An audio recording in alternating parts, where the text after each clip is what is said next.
어느덧 7년이 흘렀습니다. 많은 시간이 흘렀음에도 많은 분들께서 함께 애도해 주시고 고인의 뜻을 기려주셨습니다. 감사 인사드립니다.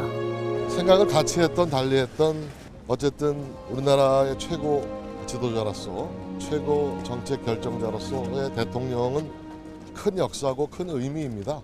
오늘 다시 그 슬픔의 한 구석을 꺼낸 날입니다. 이런 슬픔과 분노가 잘 진정되고 더 나은 민주주의, 더 나은 민생으로 승화되기를 바라고요. 새 시대를 시작하고자 했습니다. 새 시대의 맏형이 되고자 했습니다. 그러나 그 뜻을 이루지는 못했습니다. 이제는 우리가 이 땅에서 새 시대를 만개시켜야 합니다. 이제부터 정치권 소식을 좀 짚어볼 텐데요. 자, 정치평론가이신 이종훈 박사님 나와 계십니다. 어서 오십시오. 나머지 세 분 또 계시고요.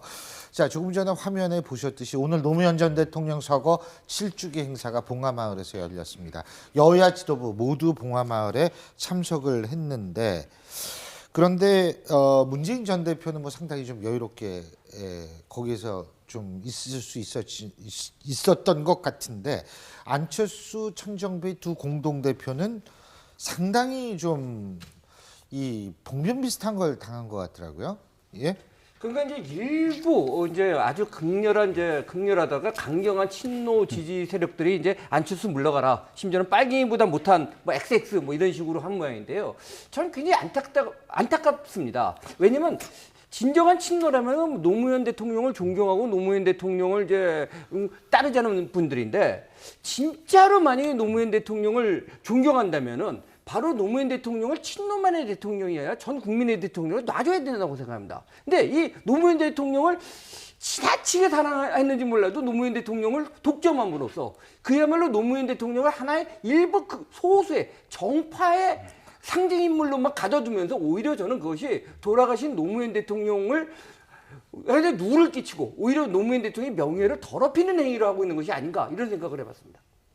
그래도 작년에 비해서는 좀 훨씬 덜하지 않았습니까? 작년 같은 경우에는 물세례도 있었고 뭐 야유도 훨씬 더 격렬했고. 이번에도 천정배 대표하고 김성식 정책위장과 안철수 대표하고 이 철문 안으로 도피를 했다는 거 아니에요? 네, 하여튼 어찌 됐건 그럼에도 불구하고 지난해보다는 좀 덜했다라고 생각을 하고요. 그리고 이번에는 보니까 주최 측에서도 상당히 좀 많이 호소를 했더라고요. 그러니까 이런 일이 좀 발생하지 않도록 좀 화합의 장이 될 수 있도록, 협치의 장이 될 수 있도록 좀 노력해달라라는 그런 이제 공지를 여러 차례 했었고, 또 가장 결정적으로는 오늘 그 노건호 씨가 정치적인 발언을 내놓지 않았죠. 예. 그것만 하더라도 저는 굉장히 큰 진전이다라고 생각합니다. 작년엔 김무성 전 대표, 그렇죠. 그 면전에서 바로 이렇게 공격을 하는 그래서 사실은 더욱더 그 감정이 좀 격앙된 그런 상황으로 갔었는데 그런 상황은 없었다. 그래서 제가 보기에는 그래도 내년에는 조금 더 줄 것이고, 아마 내년 대선 치르고 나면 내후년은 좀 더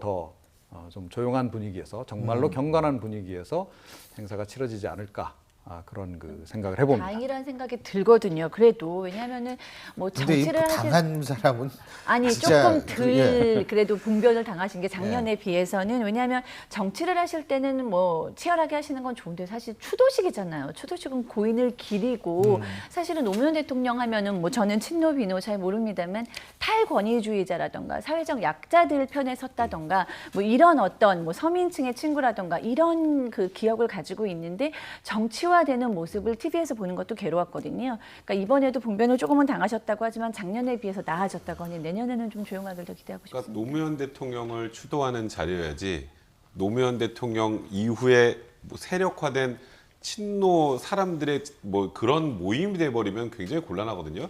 그러니까 노무현 정신이라고 하는 그 정신은, 그러니까 정말 모든 국민들이 노무현 대통령이 또 민주주의에 기여했던 부분에 대해서는 전부 다 인정을 하고 있는 상황인데, 우리를 무언가 우리 생각하고 다른 사람 무조건 배척한다는 취지로 가면 사실 저번 대선에서도 문재인 대표가 질 수 없는 선거를 졌다고 하는 게 결국 표의 확장성 측면이거든요. 우리 편, 그러니까 정말 열렬 지지층들은 많지만 그 외 중도층이나 다른 사람들을 포용할 수 있는 능력이 떨어지면 이 안에서 정말 그 소수로 전락할 수밖에 없어요. 그러니까 지금 이번에 더불어민주당이 어쨌건 일당이 됐잖아요. 그리고 뭐 소위 말하는 친노가 주류가 된 상황에서 여기서 확장성을 갖고 오기 위해서는 일단 이번에 이 안에서 주최하시는 분들은 정말 그런 유연성을 많이 보여주셨는데, 일부 극렬 지지자들의 이런 행동이 오히려 지금 주류 세력이 될 수 있는 야권의 주류 세력 전체를 깎아먹을 수 있기 때문에 이런 좀 주의하셔야 될 건 생각합니다. 전라도에 관한 욕설도 나왔다는 언론 보도가 있는데 저는 이런 분들이 노무현 전 대통령이 대통령이 될 때 호남에서의 압도적 지지가 가장 중요한 밑바탕이 됐다는 사실을 잊은 건지 모르는 건지 모르겠습니다만 사실은 제일 저는 좀 가슴이 아픈 게 지역 구도를 지역 감정을 다시 살리는 듯한 그런 얘기마저 나왔다는 사실 자체가 좀 가슴이 아픕니다. 근데 뭐 이 박사님 말씀하셨듯이 정지석 원내대표는 요번에 그래도 김무성 전 대표에 비하면 아주 그냥 무사히 넘어갔어요. 아, 그렇죠. 그러니까 예. 그것도 좀 이례적으로 받아들여지죠. 예. 그러니까 이분들이 과연 이 주 공격 대상이 누군가 가끔 이제 헷갈릴 때가 좀 있는 거죠. 그러니까 너무 이렇게 옆에 있는 그 과거의 동지였던 예. 그쪽이 너무 밉다 보니 이제 오히려 저쪽에 있는 정말로 그 어떻게 보면 적이라고 볼 수 있는 사람을 더 환대를 하게 되는 이런 그 상황으로 가는데 이거 자체가 좀 국민들이 볼 때 굉장히 좀 이렇게 이질감을 많이 느끼게 되죠. 이런 부분들이. 예. 그래서 그 어찌됐건 지금 친노가 이번에 다 부활한 거 아닙니까?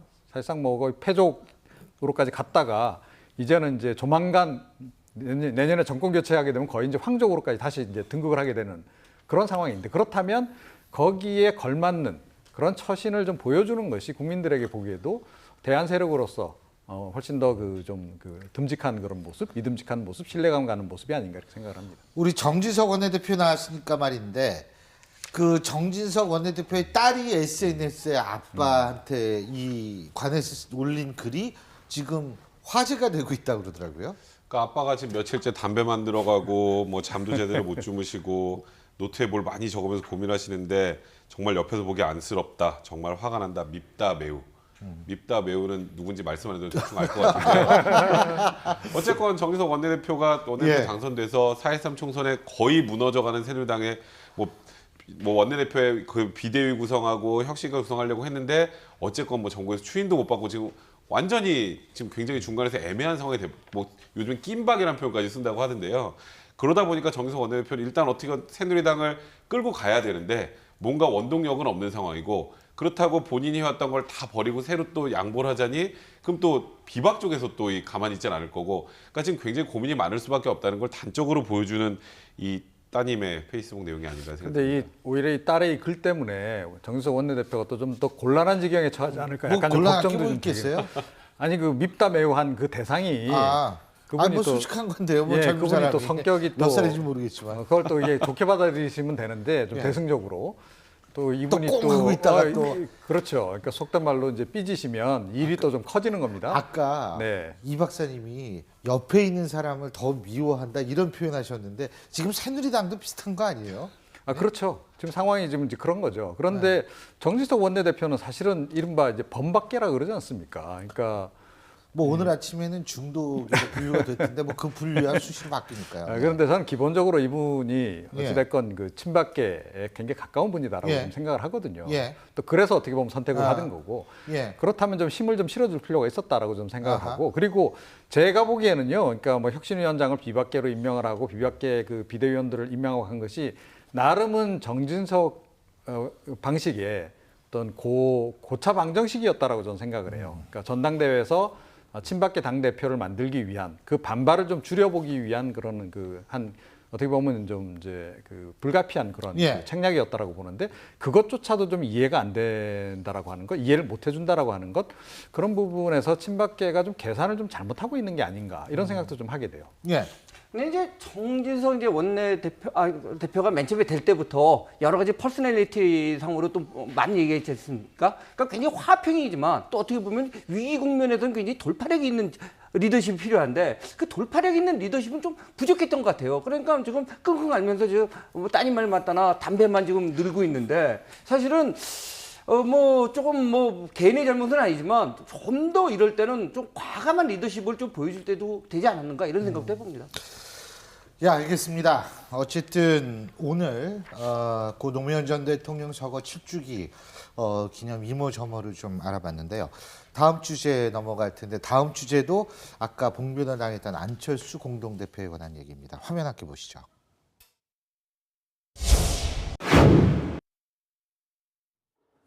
안철수 대표가 달라지긴 달라졌어요. 예? 어이구 월 100만 원 하는 법인카드 권노갑 고문하고 정대철 고문께 드리려고 그랬다는 거죠. 네, 근데 뭐 권노갑 고문께서는 뭐 이제 자기는 필요 없다 해서 안 받았다는 거고요. 예. 정대철 고문은 이제 뭐 당 활동을 위해서 유용하게 쓰겠다라고 하셨다고 합니다. 예, 예. 근데 사실 어떻게 보면은 달라졌다고 하지만 뭐 제가 아는 바로는 안철수 대표의 개인 호주머니에서 나온 카드는 아니고요. 당에서 나왔겠죠. 당에서 나온 거기 때문에. 아니 그럼 개인 하면 법인 카드가 아니죠. 그거는 개인 카드지. 그렇기 때문에 뭐 그렇게 뭐 통 큰 건 아니고 어떻게 보면 정상적인 거 아닙니까? 뭐 또 일반 사람이 올 때 또 월 100만 원이 굉장히 클 수도 있지만 또 저 활동하다 보면은 저 정도는 써야 되는 거 아닌가 하는 생각도 갖고 있고요. 또 다른 데랑 또 비교할 수 있는데 뭐 예를 들어서 뭐 더불어민주당이나 새누리당도 저런 법인 카드를 사용하고 있고 액수가 저거보다 많으면 많았지 적지는 않은 것 같은데요. 예. 그럼에도 불구하고 이 고문들에게 주는 경우는 잘 없거든요. 예?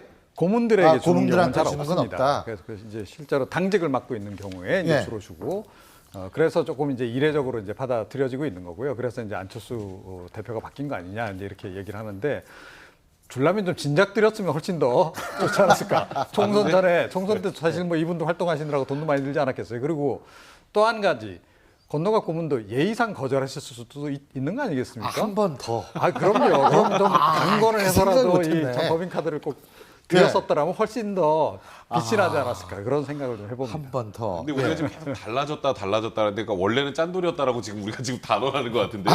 그거 우리 얘기 아니라 그러니까 근데 평가를 하는 거죠. 안철수 대표가 굉장히 억울해하셨잖아요 지금까지. 아, 그러니까 저는 이 지금 말 때문에 더 억울해하실 것 같아요. 달라졌다. 달라진 게 아니라 원래는 난 이랬는데 거기다가 지금 아까 말씀하셨던 것처럼 고문들한테 잘 주지도 않는 거 낙선자들 위로하는 차원에서 이런 법인 카드까지 제공할 정도. 예. 나는 그냥 항상 이래 왔는데 왜 날 달라졌다고 하느냐고 더 화를 내지 않으실까.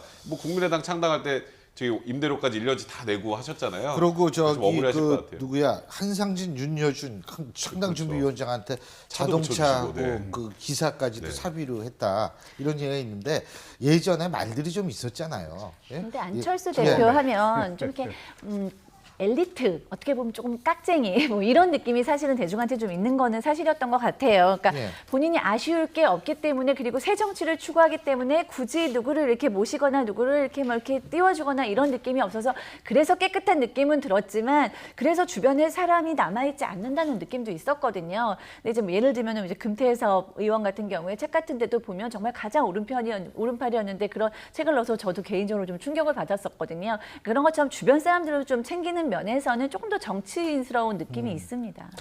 예. 근데 이런 게 있는 것 같아요. 이제 다른 일을 해서 성공하신 다음에 정치인으로 오신 분들하고 이 밑바닥부터 이렇게 정치를 하는 분들이 이감이 좀 달라요. 네, 맞습니다. 성공하신 분들은 당연히 먹고 사는 문제가 해결됐을 거라는 생각을 갖고 있어요. 본인이 그렇기 때문에. 그걸 이제 아까 말 짠돌이라는 게 아니라 그런 생각을 못 하셨다가 이제 하게 된 거라고 생각을 하고요. 그다음에 이제 밑바닥부터 이렇게 정치를 하신 분들은 특히 옛날에 80년대 같은 경우에 돈이 없었던 자신의 경험들이 있거든요. 그러니까 무슨 단순하게 말하면 이래요. 오랜만에 만나면은 저 안철수 대표 같은 분들은 뭐 먹고 사느냐 얘기를 잘 안 물어보셨어요, 과거에. 왜냐면 당연히 먹고 사는 건데 저 밑바닥부터 했던 분들은 뭐냐면 딱 만나면 야, 자네 요즘에 뭐 먹고 살아 이런 얘기를 물어보거든요. 왜냐면 본인이 그러던 시절이 있었죠. 예, 그러니까 맞습니다. 직업 정치인이 되는데 뭐 국회의원도 아니고 그냥 뭐 좋게 말하면 직업 정치인이 나쁘게 말하면 정치 건달 아닙니까? 그러니까 정치 건달 생활을 해봤느냐 안 했느냐가 바로 이런 문제 좀 차이를 많이 줬습니다.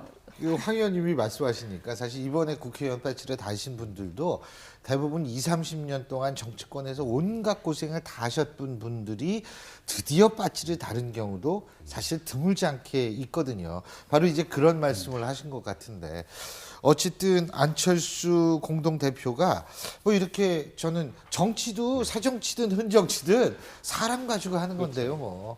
그러니까 저는 밥은 이런 먹어야 모습- 됩니다. 예? 새 정치도 밥은 먹으면 그럼요. 되죠. 그리고 예. 이런 모습 보여주는 건 좀 굉장히 긍정적이라는 생각이 듭니다. 오늘 네 분 말씀 여기까지 듣죠. 고맙습니다.